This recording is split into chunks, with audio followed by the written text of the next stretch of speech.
Okay, hi everyone. Thank you for joining. We will stay a couple of minutes before we start so everybody can join. First of all, I want to thank the panelists for joining me today. It's a pleasure and an honor to have you here. You are very important and influential women in our AEC world.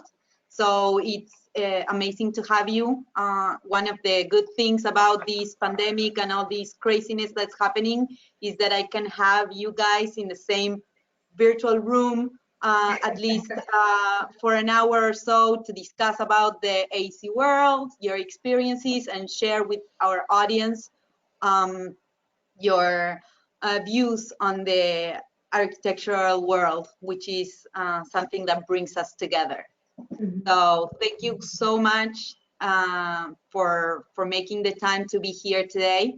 I know your schedules are pretty busy, but well, thank you again. Of course. Thank you, Victoria. You're welcome. So, well, I think we can go ahead and start. Let me first introduce myself. I'm Victoria Molina. I'm the Regional Sales Director at AC Resource. I've been working with the company for almost 8 years now. I had the pleasure to meet some of you throughout the course of my career, worked in several projects or touch base in some meetings that we have had. And the idea of today, as Carolina mentioned, is to have a relaxed talk about several interesting topics regarding the industry, what's happening right now, and see your views on that. So I also want to thank the audience for joining us. I know everybody's so busy and so tired of having a lot of webinars going on. So it's a pleasure that everybody can join. So I'm glad.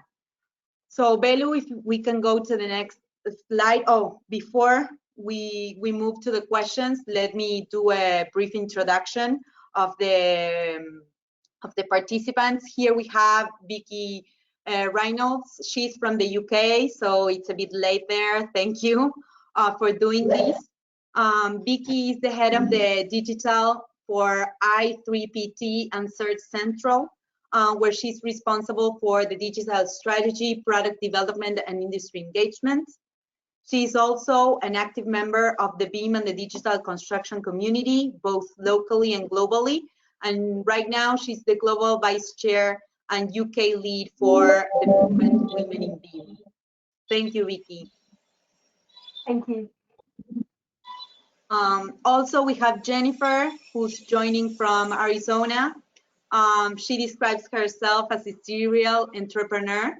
Right now, she's currently the director of 3D PhD, Easy 3 Details, Babs Construction, Velocite Properties, and also the recently Bid and Buy. She's very passionate about technology and bringing it to the table to solve problems and improving efficiency. So thank you very much, Jennifer, for joining. I'm here all week. Also, we have Aisha, who's joining from New York. She's currently the VDC manager at the New York business unit of Turner Construction, which is one of the largest construction firms in the world. She works every day implementing BIM practices and new technologies in all projects. And just to name a few, she has worked on the transformation of the Madison Square Garden, the NYU Langor Medical Center campus transformation, the Hudson Yards, Manhattan West developments, and the NYPHDKHK Center. I don't know if I said that right. Yep. Thank you, Aish, for joining. Thank you for having me. And finally, we have Shnigda, who's also joining from New York. I have had the pleasure of meeting her a few years back when I lived in New York. And she works as a senior construction services and virtual design executive, leading the BIM and commissioning at Siame Construction, which is another huge firm in the US and the world. She has over 25 years of experience in the construction services arena, combining architectural, construction, and engineering expertise. And she has worked in amazing projects such as the Shed at Hudson Yards and Linger Center of Energy and Environment at Princeton University, Collegiate School in New York, the CUNY City Tech Brooklyn, New York, the Studio Museum at Harlem, New York, and the Performance and Art Center at World Trade Center. So thank you, Shnita, for joining too. Thank you. Thank you. The idea of today, as I was saying, is I have prepared a couple of questions that I want to share with you and hear your views on. The idea is you feel free to participate and give your thoughts on them, and hopefully we can spread the word of the women in this AEC world. So moving to the first topic, I don't see the questions. Belu, are you showing the screen? No, okay. In the meantime, I will do the first question, which is the women in AEC. The first question is, how was your first experience in the AEC world? And let's hear Vicky. What was your first experience? What did you do? Where did you work? It's an interesting one. So I came into construction much later than a lot of my peers, only about 6 or 7 years ago, and I basically had worked in facilities management, software development, quite a few different industries prior to that, and fancied a change. I wanted to solve some problems, and everywhere that I worked, it felt like everything had already been done, and I was just going in and facilitating a bit more. Whereas a friend of mine said, look, if you want a challenge, go work in construction because they have no idea what they're doing. And and so I interviewed for an administration role on a massive redevelopment project in the centre of London, very high profile. I'm talking £8.2 billion worth of work, and I wanted to start as a PA basically and work my way up. They didn't offer me that role. They offered me information manager, which goes to it says a lot about how much weight people give to that information manager role, if they'll just give it to someone with absolutely zero industry experience.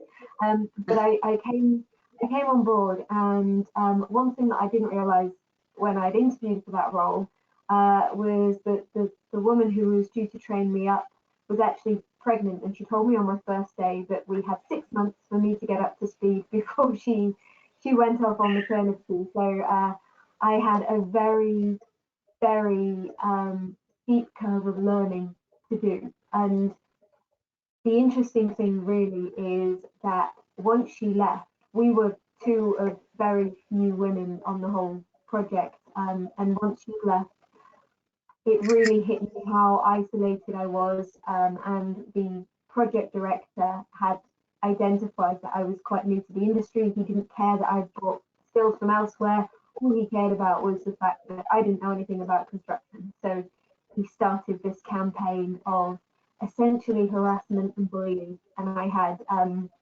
6 to 12 months of basically being told that I shouldn't be there, that I wasn't good enough, that I didn't know anything.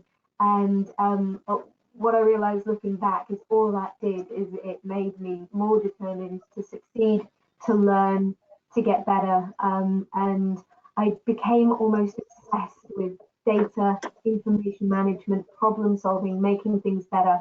And that's how I ended up moving very quickly into the world of digital construction and BIM and that arena there. And I now work quite a lot in quality and health and safety, and making sure that we're using digital tools to solve problems and keep sites safe. So that was my introduction to, wow. to the Yeah. That's amazing. Yeah, I understand what you say and where you come from. Sometimes it's the first experiences are tough, but they make you grow a lot. How about you, Jennifer? How was your experience in this world? How did you start? So I was, can you hear me okay? Is the volume okay? Yeah. Okay. So I love stories. I love your story, Vicki. I love good stories. We do a lot of stories at home. We don't watch a lot of TV. We just tell stories. Some of them are true, some aren't. We like to make things up too. So I was 16 and my friends all worked at Taco Bell and, or we like to call it Taco Hell, and KFC. And I did it for a couple of months and I said, oh no, I am not going to do this. So I saw an ad for a carpenter. And of course, at that time, I literally thought I would work with carpet. I mean, that's what I thought a carpenter role was someone who did carpet. And I applied for it, and I was a terrible employee. I feel terrible. I wish I could go back and apologize to my boss. I wish I remembered his name. I do remember he believed in aliens, and he used to tell me how he would get kidnapped at night, and then he would come back the next day, and that's why he was so tired. And very interesting person. But we completely remodeled Round Table Pizza, and we did rough carpentry work. I mean, I learned how to install cabinets and install carpet and tile, and I learned how to sweep. I was a good sweeper. I got teased, you know, Jen, go find the wood stretcher because I need you to stretch that piece of wood. And I'm like, okay, I'll go look for it. And so great job, but it definitely gave me a passion for construction and just for building things. I like to take something out of nowhere and create something that previously wasn't there, especially when it brings value to people. But similar to, you know, what Vicki had experienced, I'm going on almost 30 years in construction. And if I had $1 for every time I've been sexually harassed, I would be a multi-millionaire. Even a penny, Wow. I'd still be wealthy. But it hasn't detoured me. If anything, I wouldn't say I've grown thick skin. I'm just as sensitive as I was when I was 3 years old. I don't think that changes a person, but it's definitely giving me the direction I want to go in, which is technology. Because if you get that kind of, when you get that kind of harassment, you want to improve it. You want to make it so other people don't have to endure that kind of harassment. It's like, okay, that's fine. You can do it to me, but I'm not going to let you do it to other people. And I'm actually not going to let you do it to me anymore either. And so I am grateful for how outspoken I am. I mean, there's stuff that still scares me, but by God, there's nothing that's going to stop me. I think I've become a considerable force in the construction industry. So thank you all for the sexual harassment. Yeah, what doesn't kill you makes you stronger, right? Mhm. Yeah, for me, one of my first experiences in New York was facing a bunch of contractors and subcontractors in a renovation project, and I was bringing in BIM and technology to the table. To a bunch of people that didn't like it very much. They didn't like the fact that I was young, that I was foreign, that I was a woman. So it was challenging, but at the end, it worked okay, and I think we could make it work.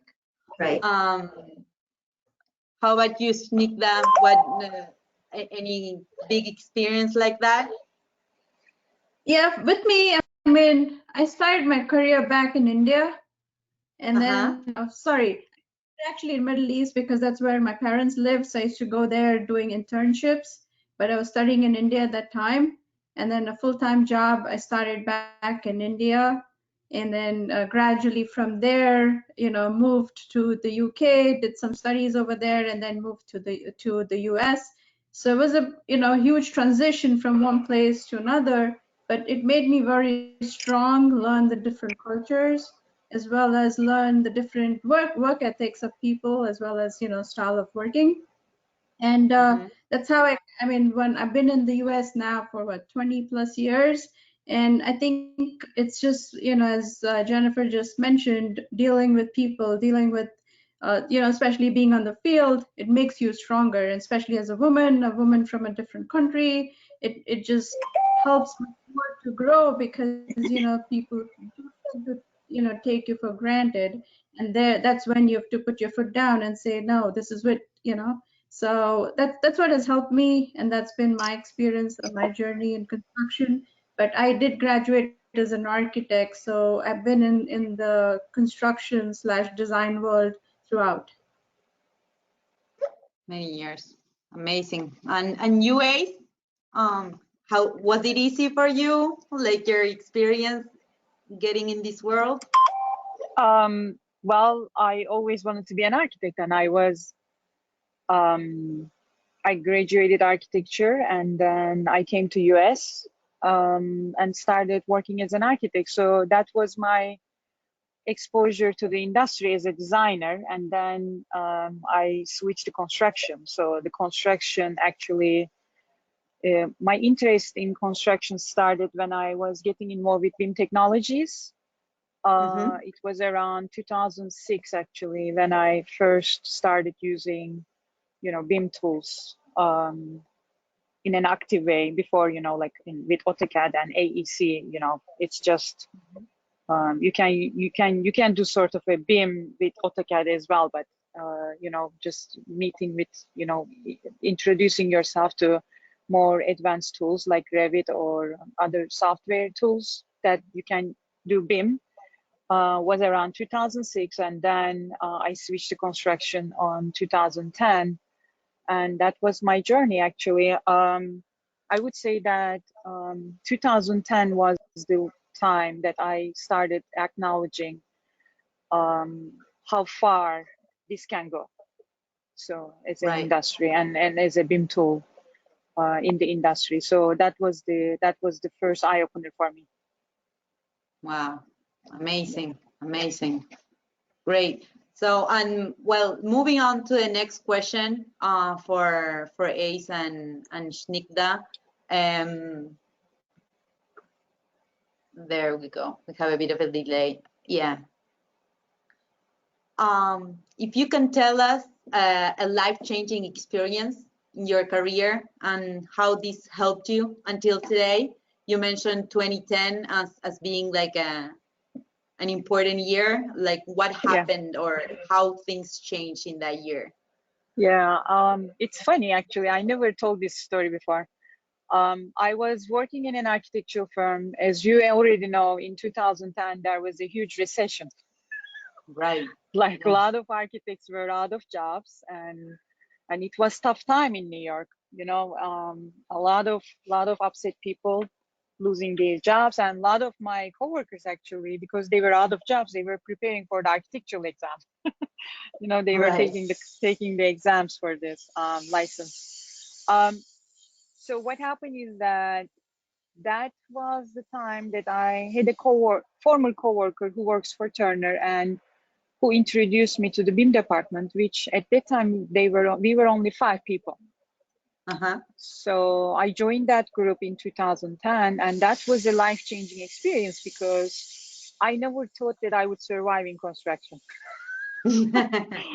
Because of all the reasons that you guys know, right? Like the field is too harsh for the woman, and I'm coming from an architectural background, so I am used to like architectural offices such libraries, like everybody is listening their music and then doing their models and stuff, and it was a harsh environment for me. But I accepted the offer because I wanted to see where it goes, like the BIM technologies, where it goes. And that was a life-changing experience because even, as an architect, you have a CA experience. Being in construction is completely different. And I believe everybody agrees on that here. So I thought I would never survive, but it's been 10 years in Turner. So it looks like I am liking it. Right. Yeah, that was the biggest life-changing experience I did actually.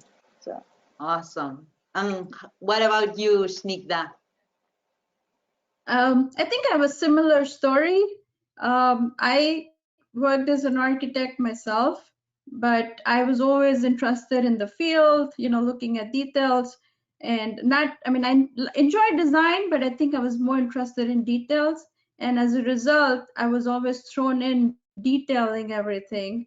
And then, started gradually going onto sites and like looking at stuff, coming back, detailing again. So to me, that was more interesting than just sitting, in a computer and doing designs. I mean, which both are great, but that was my passion. And then back in, I think it was 2007, I went to an AIA convention where Revit was getting introduced, and I was always interested in technology. So that was my passion. So Revit was getting introduced, and this whole 3D BIM and all that good stuff was coming in. Just it was very introductory at that time. So that's where I learned, got introduced and learned about it. And then when I came back from that convention, I was like, well, I do design, I do detailing. I think the 3D tool is great to learn and it probably will help. And I started picking up on that, did some courses on the side because I was very interested in that. And then gradually, recession came, architect world kind of was, not the best at that time. So I said, well, let me try some construction world and see, how I feel. So I joined a civil firm around that time, and it was really hard, very different environment. I mean, on the site all the time, working with, it was like an MTA job, so it was a very different work environment as well. And that, I mean, it was tough, definitely was tough, but I enjoyed it. And that's when, I transitioned from the design phase or the architect world to a construction phase, and then picked up BIM, and BIM was, getting a lot out there. And brought my passion in and started working on that. So that to me was life changing. And then essentially I joined at Siami right after, about 8 years now that I've been there. And I think I got very good exposure to some very high profile work. And that really, kind of brought me in terms of expanding myself on the BIM world, commissioning world, and then, tying the life cycle of the project. So that's where I am now. So that to me has been a great experience. Awesome. Awesome. How about you, Jennifer? I bet you have a good story about it. I always have good stories. Like I said, I love stories. So the most influential moment for me was when I realized that the only way you are successful when creating change, and I don't just mean getting people to change for technological reasons, which is mainly what I do every day, is you have to approach it with emotional intelligence. You will get nowhere speaking logically to someone about why they need to change. It's impossible, because as much as people want to think they're logical beings, we're all quite emotional. I remember when I got hired on as the BIM director for Jacobson Construction, I was the trophy BIM girl. Oh, we do BIM. She sits over there. She's over there. Yep, we got her. We got one. That's right, everybody. We've got a BIM girl. That's right. We're amazing. I didn't get a lot of respect, and I didn't get a lot of attention. and as you can imagine, I wasn't going to tolerate that for very long. So I read a book called Switch by the Heath brothers, and it talks about how we're all schizophrenic. We have two minds. We have the emotional mind and we have the logical mind. The emotional mind is this huge 2,000-pound elephant, and the rational mind is this little bitty tiny rider that sits on top of the elephant that thinks it's in control. And we all know the elephant's in control. I'm sure we've said, I'm going to wake up at 5 a.m. and do a workout. And in the morning, you have a huge elephant sitting on top of you. And that's your emotional mind saying, no, you're not. You're not getting it. So when I learned to approach things emotionally, I started speaking to people in ways to find out what they are emotionally driven by.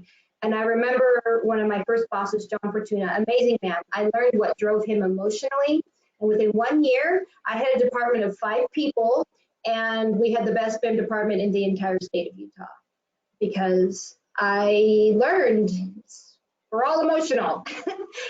and it's okay to be emotional. That was also the case.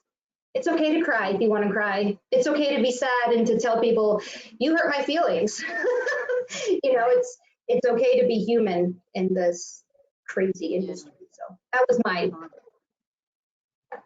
life-changing moment. Yes. What about you, Vicky?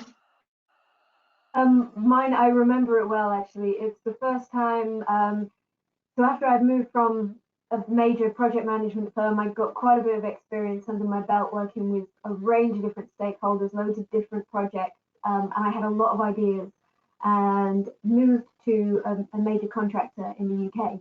And it was the first time that I sat in a meeting and said, we should do this as an organization. And people turned around and went, yeah, okay then. And then I watched that idea change the organization, and it became implemented on projects. And that's the first time that I thought,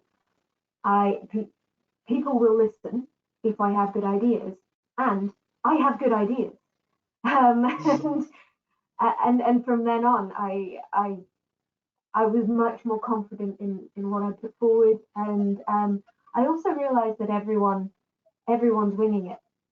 Some people are some people are wrong sometimes, some people are right sometimes, but nobody is right all the time and nobody is wrong all the time. You have to you have to give something a go and just be agile and say, okay, is it, continuously assess the success and say, is it working or isn't it? Do I need to change my tack or do I push on with what I'm doing?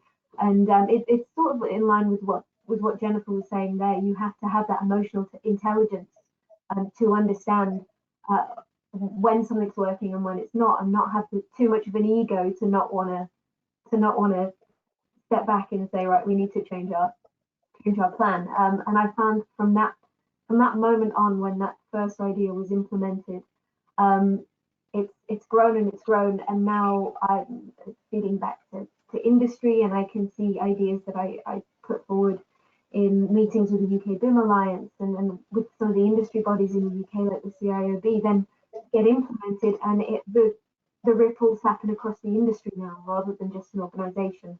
And yeah, it was all thanks to that first time that I thought, wow, all right, there are problems to solve and I can solve them. Off I go. Sure. Yeah, that's cool. I think that something that changed me a lot was I did an exchange program in the US. I was studying architecture in the architectural school, and I had to present my first project. And I was very nervous about it. I didn't know what to do. And I woke up the morning of the presentation with nothing, like a blank page in front of me. It was 6 in the morning, and my the girl that was living with me in the dorms, she said I was sitting there with the blank page because I was very nervous. I didn't want to fail. It was the first time I was abroad doing a project, and I had to do it right, and it was like a lot of pressure on me, and I didn't know what to do. And this girl, she wakes up at 8 in the morning after 2 hours of me sitting at the blank page, and she told me, hey, today we're not having any classes because it snowed a lot, so classes are canceled. And I was so relieved, but at the same time, I could like say, what if I tried this? And I just starting like without the pressure of doing that deliverable and turning it into something that I had to do for that day. I came up with an idea and I just said, what the heck? I mean, I have to try it, and if it doesn't work, I'll fail, and that's it. They're not going to kick me out of the country. They will just say I failed, and that's it. And I came up with this cool idea, which actually really worked, and the professor was happy about it. So every time I'm facing something new, I remember that day and I say, okay, I have to do it because it's today. I will figure it out. That's something that helped me, and it helps me even today to remember that day with the blank page and say, let's get this done because it needs to get done. So that's something. It's important as a manager of people as well to give people that freedom to explore, like give them some free time to do some creative problem solving. And it's something that in our industry that's full of deadlines that we sometimes forget. Yeah. You do your best work when you're not bound by those things. Yeah, definitely, definitely. Well, moving on to the next question, which is, I think, important because you're strong women and you know a lot about the industry. What would you recommend to someone, to a woman especially starting in our industry, based on what you have just mentioned? What do you say, Jennifer? What would you say to someone getting in after everything you have been through? I would say to definitely stay a woman. I mean, not getting into any kind of political agenda, but not act like a man because you think you're in a man's position, you need to act like a man. No, that wasn't doing anyone any good for a really long time. So let's be who we are. And if that means, like, I have a very powerful gut instinct that I follow, people don't understand it, but I don't need them to. I know that it's right for me to follow that, so I do, and it usually turns out well. If it means you tend to get emotional, then be emotional, be human. It's okay. There's no rules on who you have to act like in order to fulfill that position. And I have found that there was something everyone has tried to do, and that's to alter my behavior, because my behavior wasn't fitting into the mold of the person they wanted in that position, or because of the way I reacted to things. And I always tell myself, my personal coach taught me to definitely always think about what your next best behavior is in order for you to achieve your goal, but definitely don't let someone else tell you what your behavior should be. You know, that's your decision, not someone else's decision. I found in politics, I've watched so many women come into politics, and when I say act like the men, I mean they literally, their mannerisms, their attitudes, and it's like, no, we don't need that. We have plenty of those in the world. we need women in this industry. What we've all experienced is what's called a culture problem. There is a culture problem with construction, not having enough women, not having enough minorities in managerial and presidential positions. Like, come on, we need that. We don't need people imitating what's already been done. Sure. What would you say, Snigdha? Sure. I would definitely concur with Jennifer. I mean, you know, be yourself. That's the first thing. I mean, don't try to be somebody else, and then it's like you lose it. You don't know what, you know, your strengths are or what anybody else's strengths are. So to me, it's be yourself, very important, and then have conviction of your knowledge, you know, on the subject matter or otherwise. I mean, be strong, and then I've always experienced that, you know, have a mentor, not necessarily you're communicating with the mentor, but have someone that you think, you know, you like to be or follow through. So to me, that has helped a lot. And essentially, I mean, you know, on the construction side, definitely I would say field is a great experience. Go to the field, spend time on the field, you learn a lot. I mean, you know, sitting behind a computer reading books is great, but being on the field there's no replacement to that learning. Sure. So sure. to me, that's where. What about you, Ace? What would you say to someone getting in this world? Well, I would agree for the former comments also. Yes, definitely be yourself is a good thing in every profession, not just for construction. I would say that if there is any woman who starts to industry, I mean, things are changing, of course, right? Like woman has more liberty, more equality than ever before, and it's gonna hopefully get better. I think knowledge is a big power. That's what I believe, and I would suggest all the young professionals, especially women, to learn more about it. And then when you see the applications in the field and then show that knowledge, you build a respect with that. So and the respect in our industry is very important because we live by the reputation, right? So I believe that would be the biggest thing that I would say, that they should be hungry to learn, follow the new technologies, because things are changing rapidly. It's not Right. the same always. So Yeah, sure. Yeah, I really agree on that too. What about you, Vicky? I would say find your joy and set your own goals appropriately. So what is it that you like about this job? What do you enjoy doing? And if that's more practical work, if it's going on site more often, set yourself a goal that you wanna go on to, you wanna spend more time on site. If it's that you want to solve a particular problem, that regardless of what your KPIs are at work or what your targets are or whatever, say to yourself, realistically, by 2 weeks, 3 weeks, 4 weeks, I'd like to have done this, even if it's something really small. Like one for me that might be relevant for some people listening in. When I moved jobs recently, I had this grey cloud hanging over me, causing me so much stress because I was trying to start a family, and I still am trying to start a family. And the idea of applying for a new job, someone putting their trust in me to do that job, whilst I knew that in my ideal world I could be pregnant tomorrow, it felt, the guilt of it just weighed heavy on my shoulders. So my target that I set myself was honesty.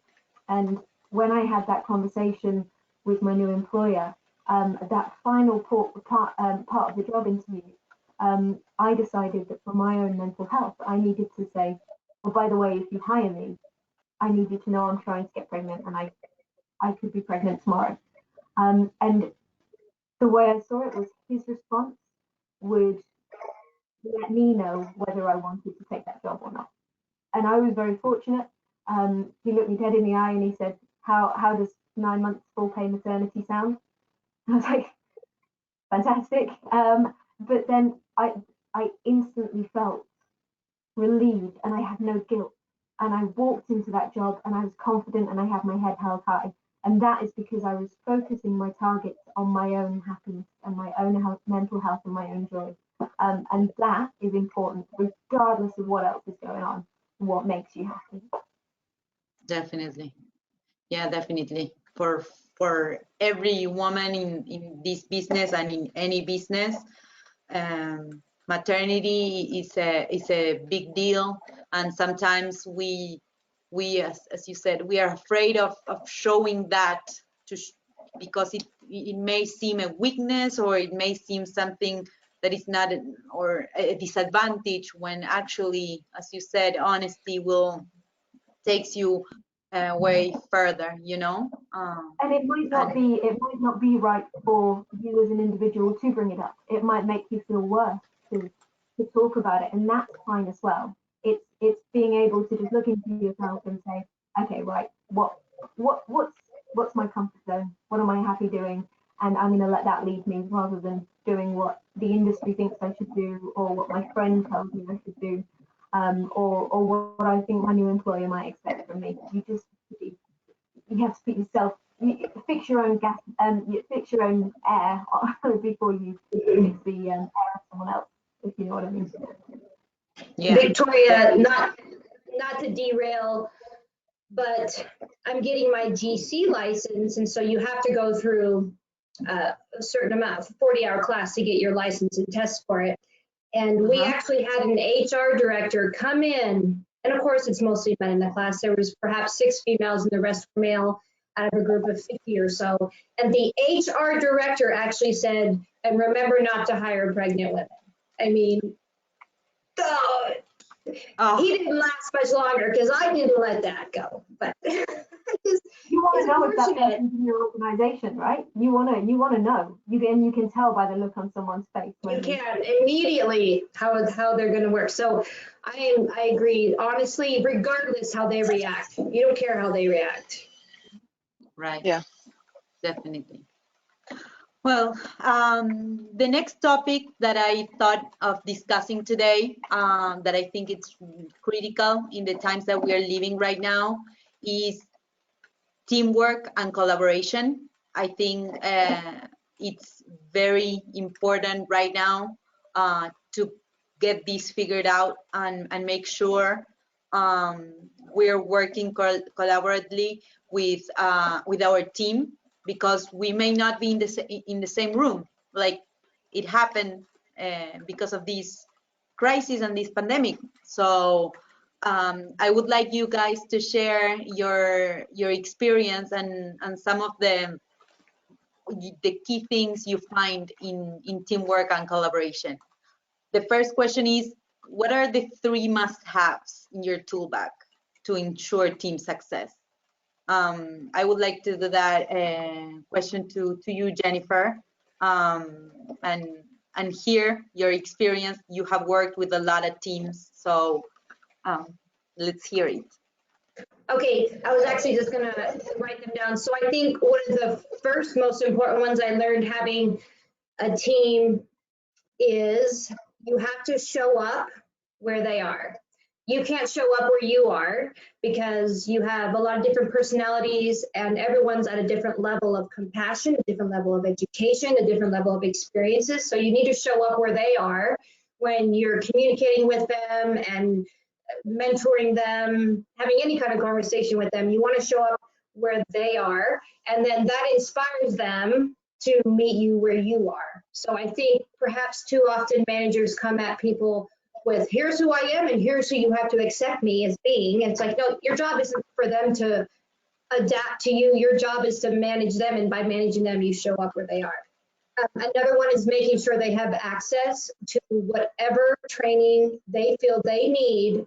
So training and tools that they need to do their job effectively, because I'm not a micromanager. I don't have the attention span, or I don't make time to micromanage people, because I believe, I think is Ace that said that, or Vicky, let people find their way, give them the end result, but let them find out how they get there, right?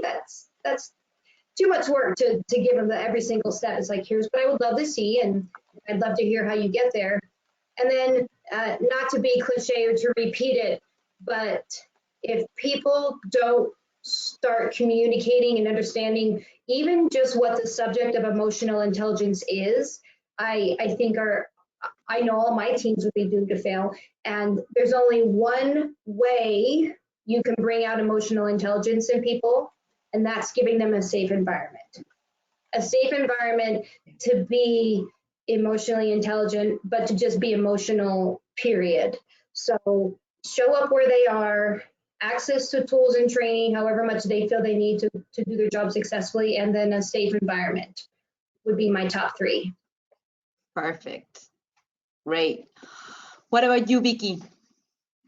I'd echo a lot of that. My 3 would be communication, trust, and respect. So if you're communicating with each other, you're a strong team.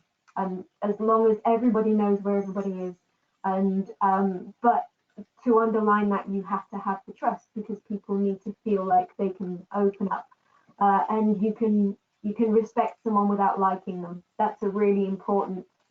It's a really important thing that I've had in my career. There's been people that, as human beings, I cannot stand, but I respect them. I know that they can get their job done, and they know that I can get my job done, and that respect is what keeps our projects moving. You don't have to be all sunshine and lollipops with everybody, but you have to learn your common respect, and that is what makes a good team. Perfect. Anything you want to add, Ace or Shnigda? Well, I would say that I agree with Vicky. Communication is very important, but I would change the communication to connectivity. So connectivity among the team is very important, because I lead a team of 32 professionals, and making them connected is a key for success of the department. And also collaboration, coming with the communication and connectivity, because if they collaborate and they support each other and they have that drive to support each other, and then everything becomes much easier. You know, the coaching, mentoring, you name it, troubleshooting, everything, the managing the large team of people becomes much more easier when they have a collaboration spirit, let's say. And the last thing I would say is that the inspiration. So no one comes to work for fun. That's what I always say that to my team. But you can make fun, you know, like you can make the work fun, and you can inspire people on what they do, right? Like if they understand the reason behind of it, you know, like it's not important what they do, why they do, and then everything becomes an inspiration for them, and then they move forward like without you doing anything. So that's what I would say, those three things. Perfect. And you, Snigdha, something you want to add? I think we've covered a good ground on that. Similar experience, you know, communication, respect, collaboration. Those are my key, and inspire the team so that, you know, they respect what you do, you respect what they do, and kind of, you know, it's hand in hand. And then also have some fun time, not only just, you know, work, work, work. Fun time is equally important to kind of understand people and learn them, and, you know, they learn you. So I think both go hand in. Yeah, One definitely. interesting point on the fun time as well is it notoriously construction sees fun time as alcohol, rugby, and golf, which it does in the UK anyway, which is difficult because it means that project teams of men often who have been playing golf together for years and years go out onto the golf course, and that's where they do all their business and they tell all their secrets. And anyone who doesn't drink or who doesn't play that sport gets left out. So I would make sure that that fun is inclusive fun as well. Just because there's banter between two of you doesn't mean that there's fun in the whole environment. Right. Yeah. For us, I like to add to team success is to have once in a while a good barbecue. That's an Argentinian tradition. Get together, forget about work, bond, and have a good time, and then focus it back again in teamwork and all that. But once in a while, stop whatever you're doing and enjoy, get together, and share part of your day-to-day life, because at the end of the day you spend even more time with people at work than at home. So it's good that piece of fun that you all mentioned. Yep. So the next question, Belu, is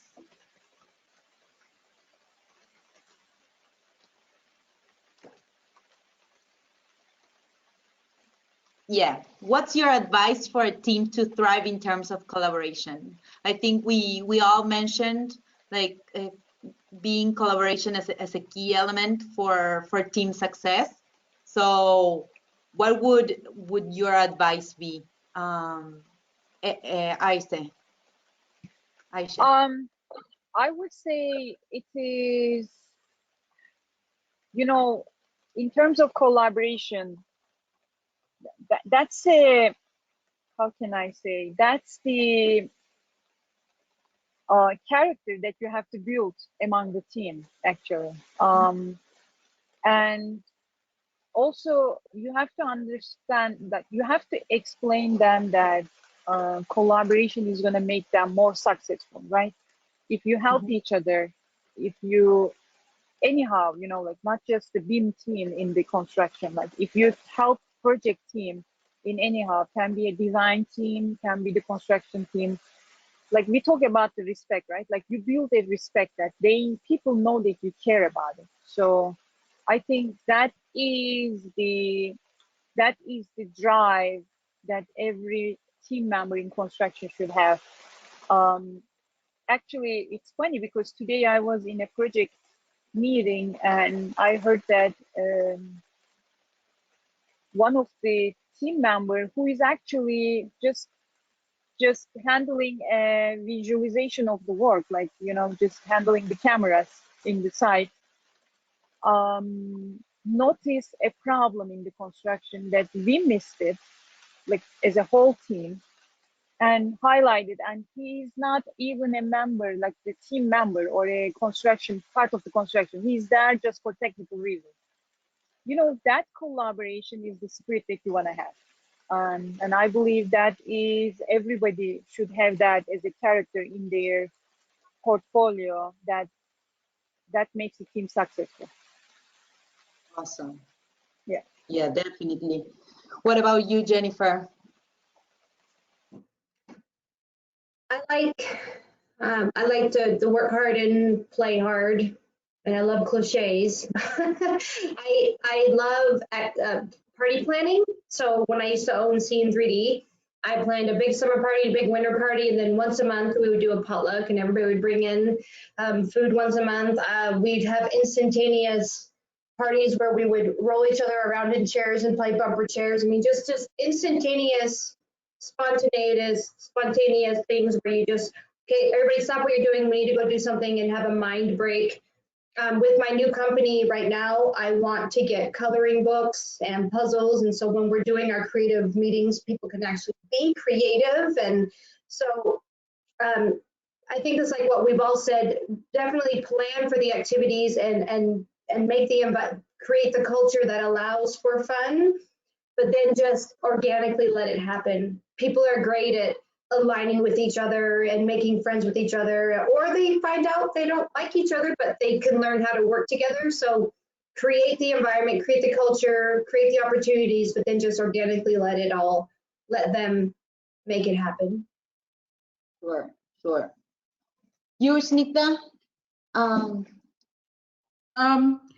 I think for me, like, I like to see like for projects that I've been working on, they're very large projects, a lot of different people are involved. And I think I feel that, laying out certain guidelines and, at the initial start, laying out right, tools for kind of collaboration, so that the team is productive. So laying that out, laying certain guidelines help, and then the team, just kind of watch the team from there in terms of, their accountability and their perception of doing something, and then kind of making that forward has helped in terms of team collaboration and and keep everybody accountable to what they have to do. Sure. Any other advice, Vicky, that you may think of? I think most of it's been said. It's all about the culture and the environment that you breed, making it a safe place for people to raise not only concerns and issues, but also celebrations of success and good behavior, and just continuously reviewing as well. If everything's great in January, check again in March, and just review, repeat, and build this culture where everybody is comfortable to raise issues, to talk about issues, and to work together. And that's, bring everybody into the conversation, I would say, which is far easier said than done. Definitely. Possible. Yeah. I think as Jennifer mentioned it before, going to people. Not everybody wants to be a part of the party. Not everybody wants to sit in an open forum and air concerns. But things like I've worked in organisations that have apps where you can anonymously make comments about your working environment or and things like that. And that might be the only way that some people feel comfortable to get their views across. Other people might want to stand up and present and make a big deal out of it. And you look at the team that you've got, their comfort zone, and you make sure that you go to them. Yeah, definitely. Well, moving on to the next question. This is about like projects and how to start. It's a tricky one because you think of a lot of words, but what would you say are the 4 keywords to keep in mind when starting a project? What do you say, Vicky?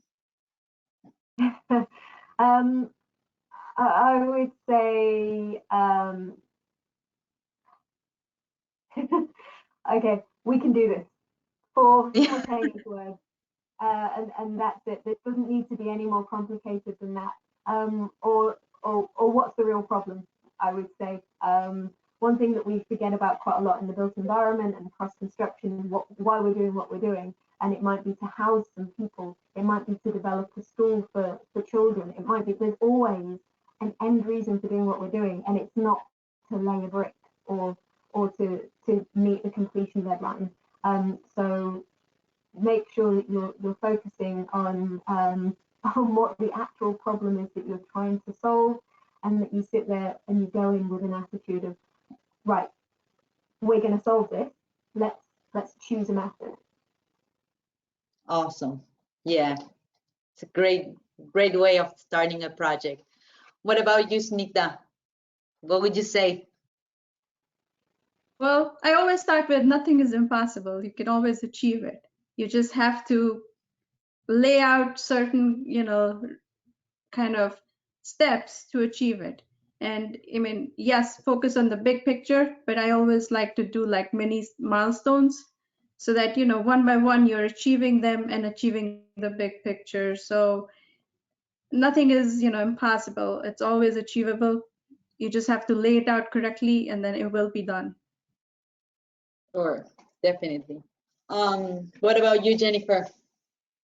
This was, I think I was 35 or 36, and I was training to go on Survivor. And for the first time in my life, I learned about the art of mental training. I had been training physically. I was doing CrossFit. I was doing 2-a-days, and I was getting in great physical shape. And nobody had ever told me, have you ever heard of the art of mental training? So I read The Mind Gym, The Art of Mental Training. I mean, all of these by DC Gonzalez, all of these books that Olympic athletes read. And it said 3 key things. So it's not 4, but it's 3. It said, before you go into any activity, and it doesn't matter if you're a school teacher or if you're just presenting on a subject, I would go into it as a business owner saying, how does a business owner breathe? How does a business owner think? And how does a business owner act? And that's the mental gym at work, which is dictating all of the physical activities. Sure, definitely. Yeah, I agree 100%. What about you guys?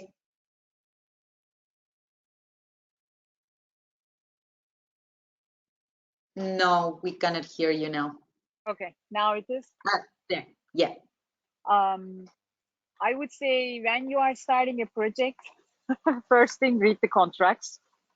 Read the contracts, know the end goals. End goals are very important because that might not be in the contract, and the owner or the client might have different expectations. And the last one would be collect as much as information you can from the project. That would be a good start. Yeah, definitely. I would add to everything you said is understand the why. If you keep in mind why you're doing this project, like what's the end goal besides the project itself? Why are you trying to achieve that? And that will be kind of like your arrow pointing at the end goal. I think that's a good way of summarizing it. Yep. Well, moving on to the final subject. Oh, time is flying. I couldn't help but asking you for what's evident happening right now. One of the reasons we're here, this crisis that all of us, we are in different parts of the world and we're all facing the same issues.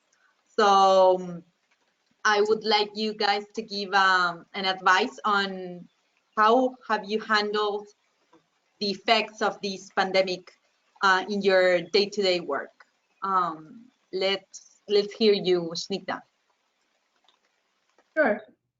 So I think I would definitely say that the construction industry is a little different compared to any other industry when it comes to remote working and, but I think given the situation that we have had, I think we've been very successful working remote, uh, working on using the different tools and having connectivity with everybody on your team as well as your trades has been very, very effective.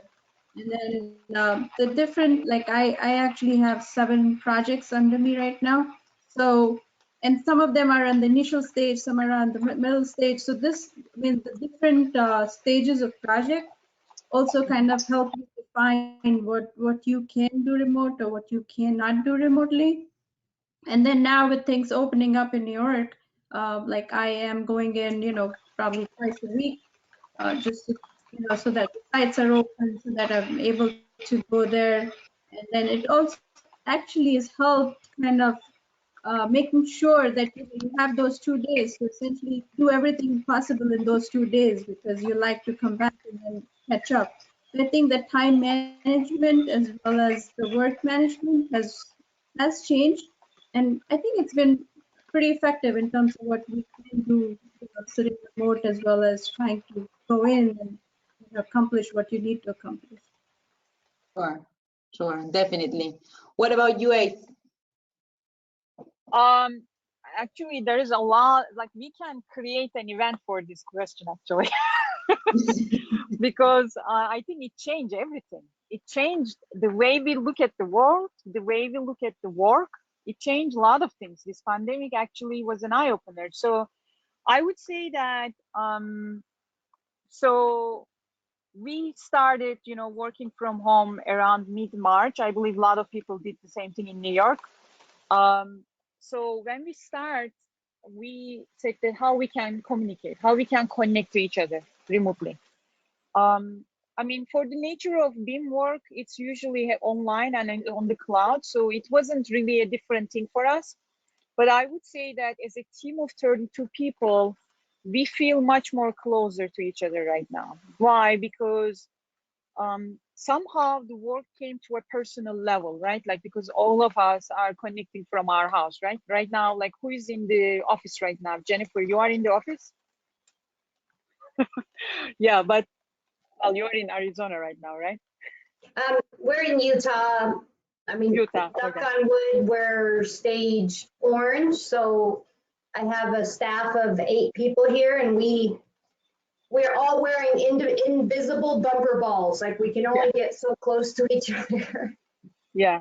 Right. So what happens is that it's like most of us are working from home, and that connects you people to a personal level because like you give a glimpse of a personal life to your work, and I believe it helped a lot for people to connect.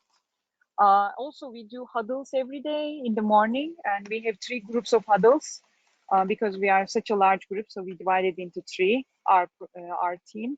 And all that actually affected in a positive way. Of course, like just the office interaction is what we are missing, and we are missing that already. But I believe that proved us that actually we can do work actually remotely. So how it would affect to the construction? It's a really a very wide range topic. I believe we are just living and learning right now. What is going to be the next, right? Because we are never going to go back to normal. This is going to be the new normal. But I think, especially if you look at from the BIM perspective to the industry, I believe our work is very available to do remotely, but at the same time, there is going to be a certain level of interaction, definitely, with the construction team, because like Sina says, she goes to work, every 2 days in a week. So I think that's never going to go away because construction is such a physical thing for the physical activity. But at the same time, we are going to look at in a different way the way we work. So that's what I believe. Sure. What about you, Vicky? How was it in the UK and how did it change you? it took away a lot of the excuses. So the reluctant parties who for years and years have been naysayers in regards to new technology or even remote working, virtual tools, digital tools, all of a sudden they had no option. These technologies were thrust into their hands and they were forced to make do and realize actually that A, it's not that scary, and B, actually there are great benefits to come from using this kind of technology. We've seen people asking questions that we've been trying to get them to ask for such a long time, like how can I carry out this work remotely, which has huge implications for health and safety, having fewer people on site if we can use technology to carry out some of the inspection work, you know, how can I use digital forms and checklists so that we're not dealing with a lot of paper on site? All these questions are like music to our ears. And the other thing that's been really interesting is the workforce reaction to the way organizations have managed this pandemic. So I'm really fortunate. Our organization has been super clear. We've had 2 targets from the beginning. Everyone was told, you know, whatever you need to work from home, make it happen, and the company will reimburse you. So if you need screens, go get them. If you need a mouse, if you need whatever you need, go and get it so that you're comfortable at home. And the 2 targets were we don't want to be a burden on the government, so we would prefer not to furlough anyone if we don't have to, and we don't want to have to cut any pay or lose any staff. And every fortnight we had a meeting then to talk about how close or far away we were from those targets, and everybody at every point, everyone in the organization knew the risk, the level of risk to them personally, which actually sounds scary, but was really, it was a huge relief. And organizations, people that I work with who work with organizations that took the opposite approach, which was to cover their exam papers, not talk about what's happening. People were furloughed suddenly without any warning, or pay was cut. Everyone was being pulled into panic meetings. They're waiting for this to be over so that they can change organizations. And in the UK, we're going to see a transfer season at the end of this, where people go and they seek out those organizations that behaved ethically, that had a people-centric view to dealing with this pandemic. And that will be a great change, because those organizations tend to be the more agile and the more digitally capable as well. So it's, I think, the repercussions of this, although it's an awful, awful event, are going to be massive for the construction industry. Yeah. I could talk for hours, like Asa was saying. Definitely. And for you, Jennifer? Not a lot to add. I mean, if there's anything I love about human beings is we're problem solvers. I'd say we start a lot of our own problems, but we also engage heavily when it comes to solving them. I think this is an opportunity to change. I mean, I think the universe is forcing us to change. So we're doing it, we're changing.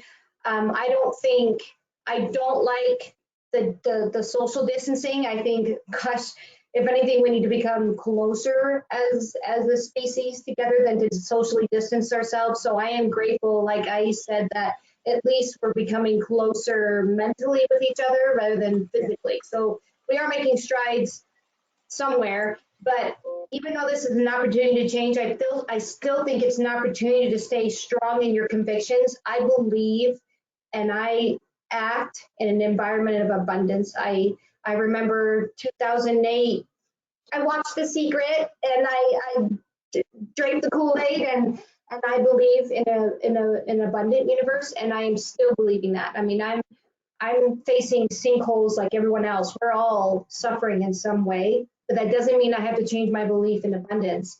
And I'm practicing that, and it's helping me get through this. It's helping my team get through this. I remain very positive through this. Yeah, definitely. Yeah, for us, we have been working as AC for over 10 years with the US, with a remote team. So for us, it didn't change much. We were just told one day, you need to take your computer home and keep on working. which actually was really good, and we were able to help on our end to our clients that were not used to it. We were also able to reach out to different people and help them go through these, what they thought it was a crisis of not being able to see each other, and explain them that it can happen, that virtually you can collaborate, you can be working anywhere in the world, and you can make it happen. So it was just instead of sharing coffee with my teammates, I started sharing with my sister that lives close by, and we get together to work. So I get to hear her. She's an accountant, so I get to hear what she does, and she gets to hear what I do. But that's pretty much it. Well, moving on to the final question, and then opening up for questions from the audience.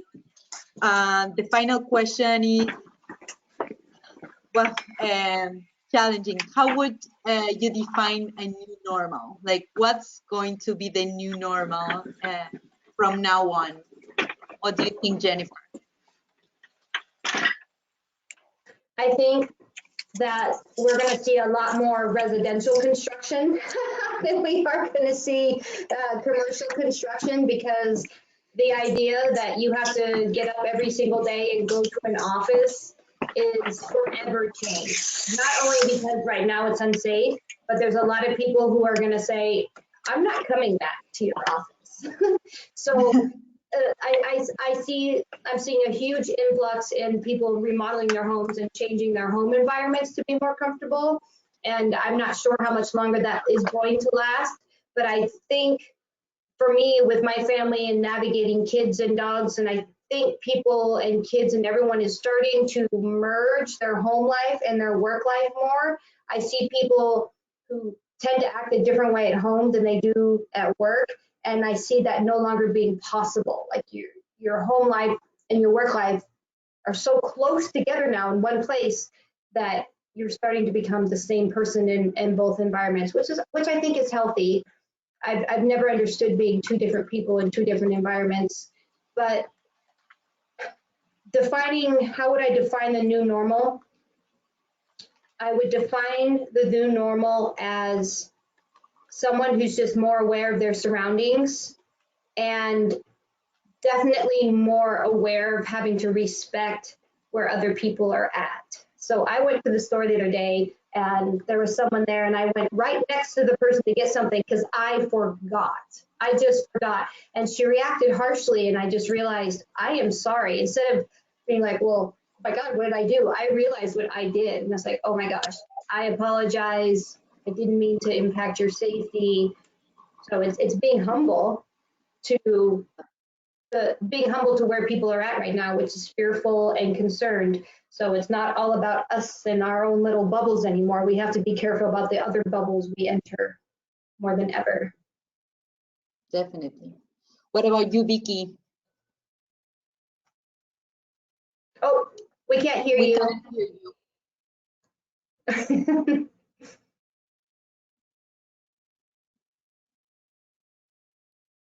No, we cannot hear you.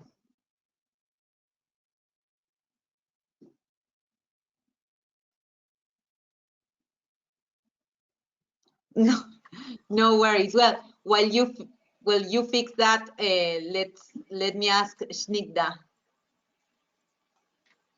So I think I'm still learning the new normal. As we go and, the day-to-day work, trying to manage at home and then going into the office, twice a week, I'm still learning. And I think as Jennifer just mentioned, when you go and talk to people and then you realize, oh, I forgot my mask, or I just forgot, so it's hard, and just kind of trying to be in that presence, and kind of making sure that you're following the rules and following everything, and make sure that you're not entering anybody else's domain is hard. So I think I'm still learning what the new normal would be. Right. What about you, Ace? Okay, you can hear me? Yeah. Okay. Actually, I agree to the former comments. I think we are learning how to be the new normal.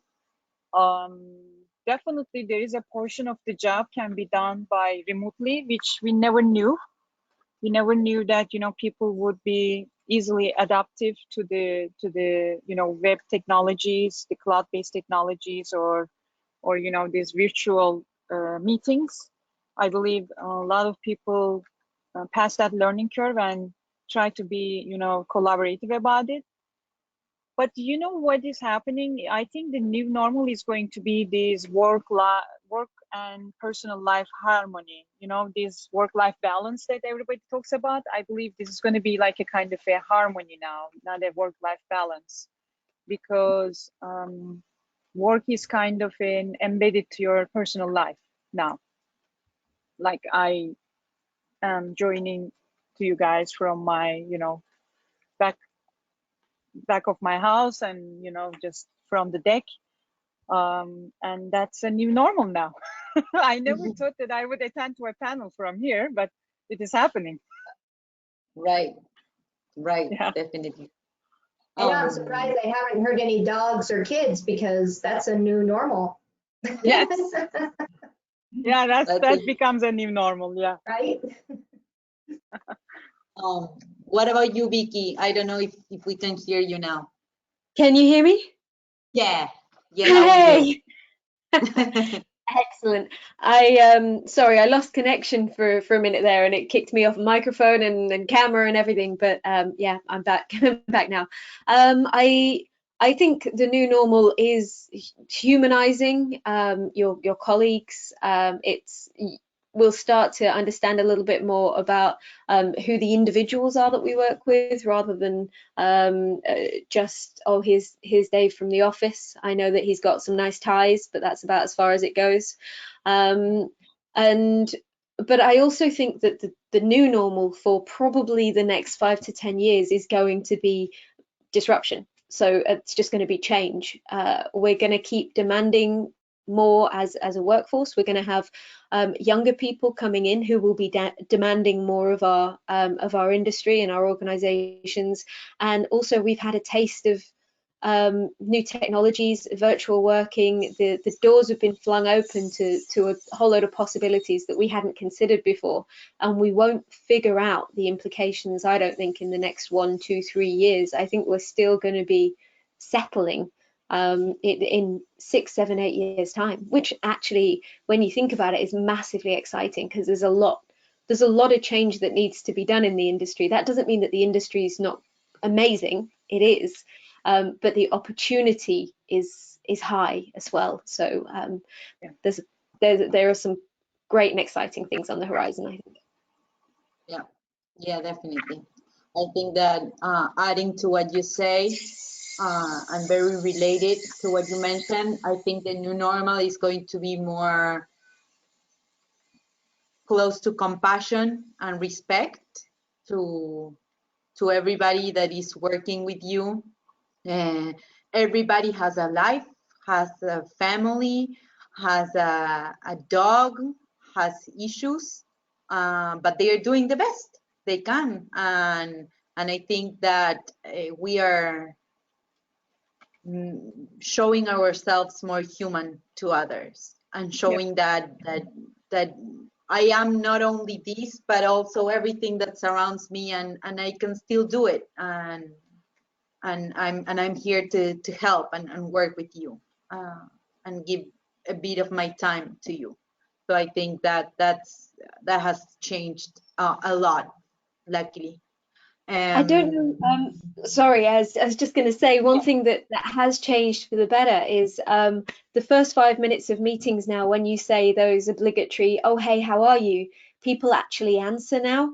And I don't know if it's something about being in their own home, or whether it's the distance of being virtually connected rather than in a tiny meeting room. But you say, you know, the call starts, you say, how are you? And someone goes, you know what? I'm struggling a bit today. I'm really tired. Oh, the kids are playing up. I don't know if you can hear the dog. He's barking at the mailman, or whatever.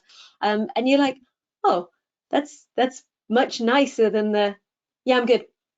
that we used to always get. So yeah, it's nice to connect a little bit more, and I think it's forced that psychological change. I think it's Right. also something to do with the outfits, right? Like everybody is more casual. Yeah, like I feel like I live in California, even I live in New Jersey, so Right, definitely. So thank you. I think these are all the questions that I had prepared. I will open now on the chat for the audience to make questions. And of course, thank you a lot for your time and all the effort of answering. I just want to say, Victoria, to Mhm. Ais and Shnigda and Vicky, that I think you're extraordinary, and I enjoyed today a lot. I'm not going to cry because I do cry because I am emotional and I'm okay with that. I love meeting new women and I love meeting people that are amazing. And I think you're all amazing. And I'm grateful for today. So thank you. so are Thank we. you. So are we. It was so much fun. Yeah. Mhm. Yeah, yeah. Sorry, I'm British, For which means I'm terrible with my emotions, but I agree. yeah. Well, for me, I must confess, this is kind of a dream come true. I've been trying to chase you guys and get to accept and dreaming about this day. I'm very nervous about having you and making sure everything was okay. Trying to figure out how it was going to be when I met you in person. Some of you I knew already, but some of you I didn't, but I knew how big you were. So I was like, wow, I'm going to be with all these great women. Um, how is it going to be? I was very nervous all day, I must confess. But it was great, and I feel that everybody was kind of like in a good mood and could share nice experiences. So thank you so much. Um, Thank you. I one question here. Belen is sending me the questions over the phone. Is which new technologies do you consider that will come up, like in the next coming future? So I think because we need to control our environment more, this was already happening pre-COVID, and that's the creating buildings inside of buildings. And so I think the fabrication of, modular systems that'll just drop into place. I think the fabrication of buildings will happen inside of buildings more than it's going to happen out on job sites where there's too many unknowns. I think we need to control more of the environment. And so I see a lot of construction going inside versus being outside. Sure.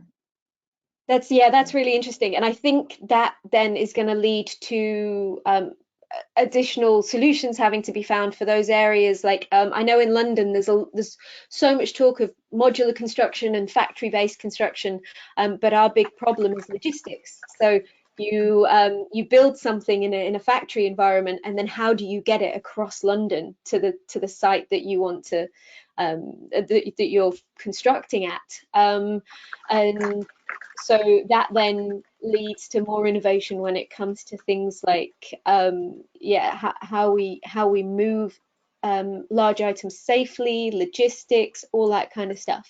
And I think the next big thing that we're going to see is technology for progress reporting and verification that cuts out the human middleman. So a lot of I hate the phrase really, but IoT sensors and smart cameras and all that kind of stuff that feeds into automatic progress reporting that can compare planned versus actual and give an objective report on the project development without someone having to fudge the numbers or 15 or 16 hands getting hold of the data before it gets into a dashboard.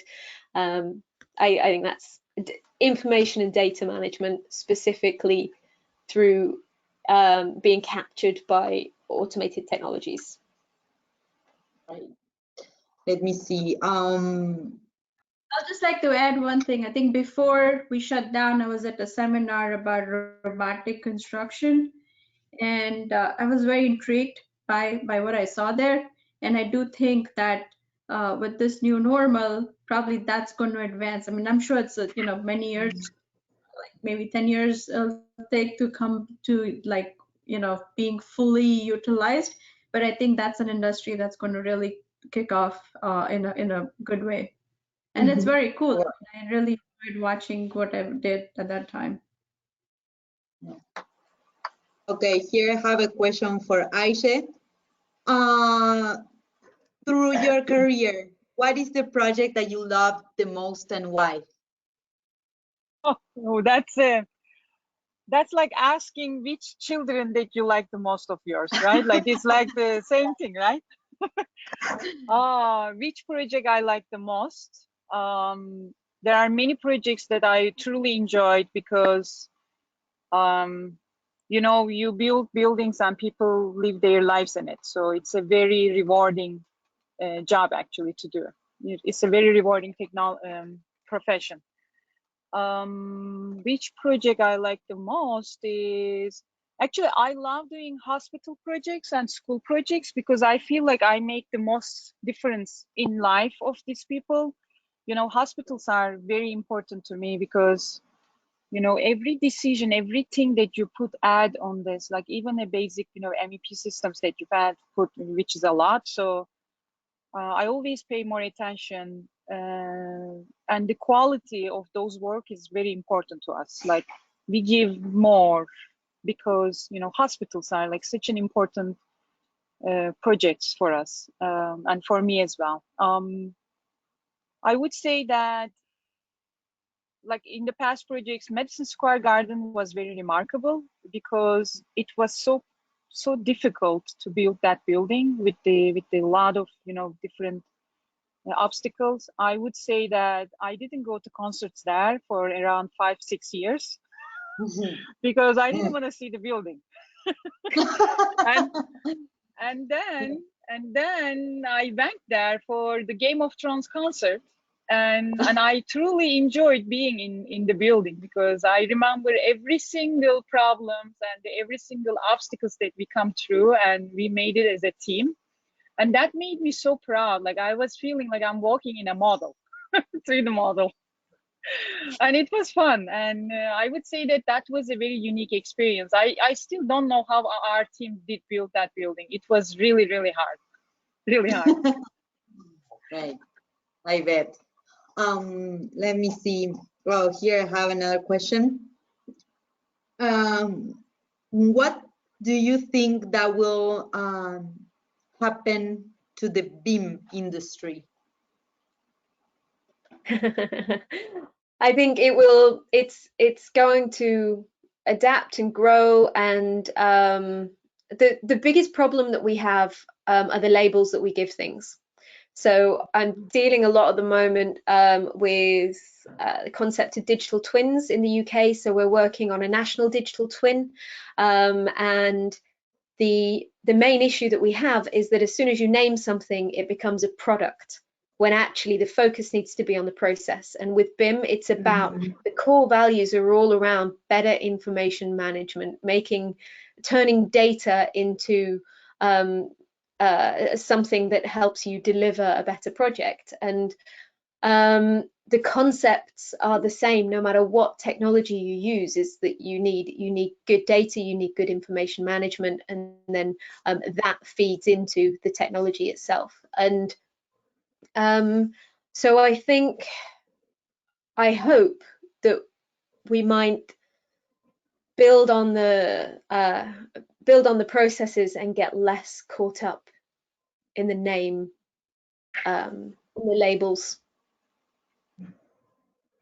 I would say I don't think in 5 or 10 years there won't be a BIM industry because it's the new normal. There's no such thing as do we do BIM or not do BIM. You just do it because it's what you're supposed to do. It's the same as steel and concrete going up. It's where's the model and how are we using it? But I need to run to another engagement. So thank you, Victoria. I think you did an extraordinary job.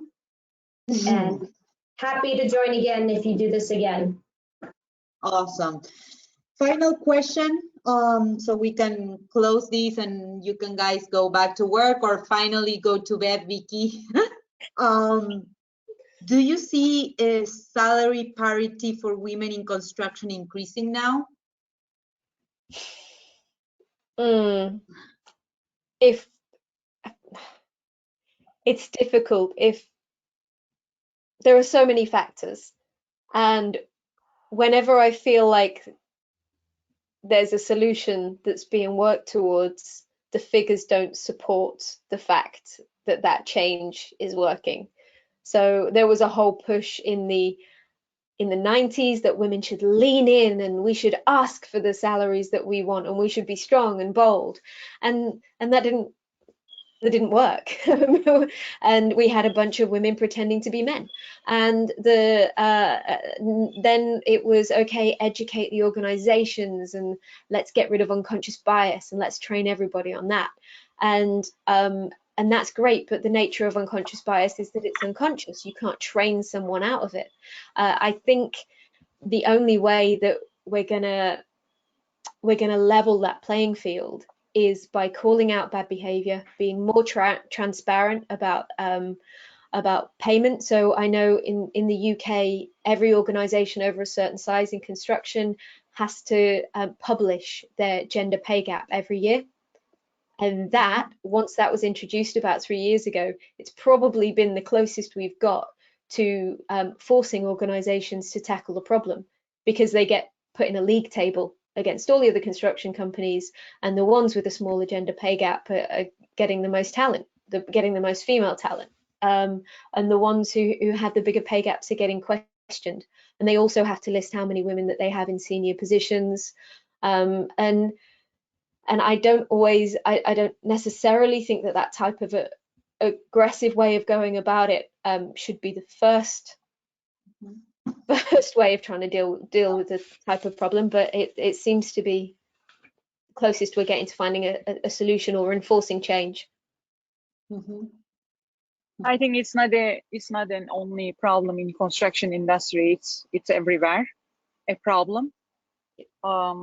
Is it getting better? Yes, definitely getting better. It can be, it can vary different countries, even states. Like the way that they look at the woman in the industry. I believe we are overcoming that, and also I think but I know from my company that I work for, we are being very careful about it, and we are being very sensitive about it, that make sure that like there is an equality, and we maintain that. I believe it is getting better, but like Vicky said, that it is going to be always an issue, because it's been always an issue, and hopefully like the professionals like us is going to lead that effort and continue to grow that opportunity for the woman as well as man. Yeah. And we're probably one of the first generations that will organically get women into a larger percentage of women into that executive, CEO, senior leadership position, because 40, 50 years ago, you just barely got any women joining construction. So there's a whole host of men who have 20 years extra experience than us. And until that disparity essentially just dies out with time, it's going to be a real struggle, because what you'll end up doing is putting in quotas, which means that you might get people who haven't got as much experience being put into roles, and then basically set up to fail. You have to have the right person in the right job, and sometimes that is a woman. But unfortunately, in our industry, sometimes there are more men available than there are women, because we weren't in the industry until much more recently. Right. But I believe, I just wanted to add one more thing. So I believe the woman's perspective and looking at the details is completely different than men, and it brings a different perspective to construction. And I believe it is invaluable to have women's perspective in the construction, and it's going to change a lot of things, definitely. And just to add, like I think, like Aisha said, depends on different companies. Like, like even my company is very strong and trying to push their effort forward. So I think the awareness is coming. It's just probably a little slow. Right, definitely. Okay, well, I think there are no more questions. Thank you. I just want to thank you a lot for joining, for setting a time to be here with me. I really appreciate it. Thank you, Aisha. Thank you, Snigdha. Thank you, Vicky. I hope I see you soon, at least virtually. And well, thank everybody that is on the other side for staying here, for listening to these amazing women, and see you soon. Okay? Thank you. Thank you Thank very Thank much. you. Thanks for Bye. inviting me. Bye-bye.